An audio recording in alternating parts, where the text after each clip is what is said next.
বিশ্বকাপের মঞ্চে নামার আগেই কি আইনি লড়াইয়ে নামছে বাংলাদেশ? একদিকে আইসিসির কড়া হুঁশিয়ারি, ভারতে না খেললি বাদ, অন্যদিকে বিসিবির পাল্টা প্রস্তুতি, আন্তর্জাতিক ক্রীড়া আদালতে যাওয়ার ঘোষণা, ২৪ ঘণ্টার আল্টিমেটাম, নিরাপত্তা বিতর্ক, ক্ষমতার রাজনীতি আর ভারতের প্রভাব সব মিলিয়ে বাংলাদেশের ক্রিকেট ইতিহাসের সবচেয়ে নাটকীয় মুহূর্ত সামনে। প্রশ্ন একটাই, বাংলাদেশ কি মাথা নত করবে নাকি বিশ্বকাপের টিকিট বাঁচাতে শুরু হবে আন্তর্জাতিক আইনি যুদ্ধ?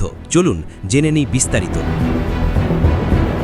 টি-20 বিশ্বকাপে বাংলাদেশের অংশগ্রহণ নিয়ে শঙ্কা যেন দিন দিন আরও ঘনীভূত হচ্ছে। বুধবার ২১ জানুয়ারি অনুষ্ঠিত আইসিসির বোর্ড সভার পর পরিস্থিতি আরও স্পষ্ট হলেও স্বস্তি আসেনি বাংলাদেশের শিবিরে। সভা শেষে আইসিসির বার্তা ছিল একেবারেই কঠোর।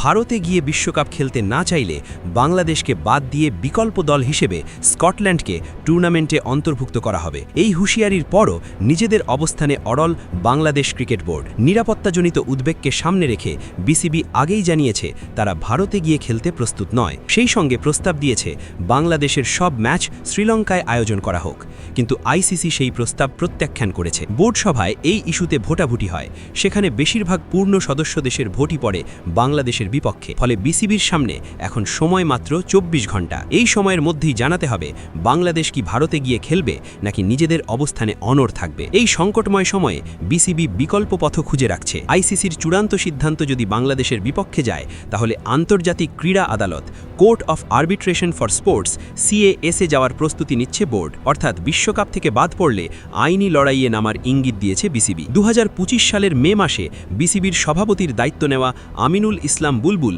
এই ইস্যুতে গুরুত্বপূর্ণ ভূমিকা রাখছেন। দীর্ঘদিন আইসিসিতে কাজ করার সুবাদে আন্তর্জাতিক ক্রিকেট অঙ্গনে তার বিস্তৃত যোগাযোগ রয়েছে। বিসিবি চাইছে সেই সম্পর্ক কাজে লাগিয়ে সমমনাপূর্ণ সদস্য দেশগুলোর সমর্থন আদায় করতে। যদিও বাস্তবতা হলো বোর্ড সভায় বাংলাদেশের পাশে দাঁড়িয়েছে হাতে গোনা কয়েকটি কণ্ঠ।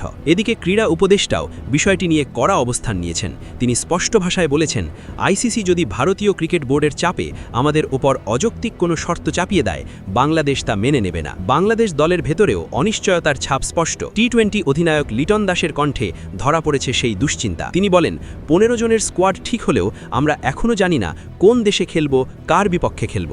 এই অনিশ্চয়তা সবারই। আইসিসি অবশ্য এখনও শেষ চেষ্টা চালাচ্ছে বাংলাদেশকে ভারতে খেলতে রাজি করানো। জানা গেছে তারা আবারও বাংলাদেশের সঙ্গে একটি নিরাপত্তা বিষয়ক সভা করতে চায়। প্রস্তাব দেওয়া হয়েছে ভারতের সর্বোচ্চ জেড ক্যাটাগরির নিরাপত্তা। তবে বিসিবির অবস্থান পরিষ্কার, কাগজে নিরাপত্তা আশ্বাসে সন্তুষ্ট নয় তারা।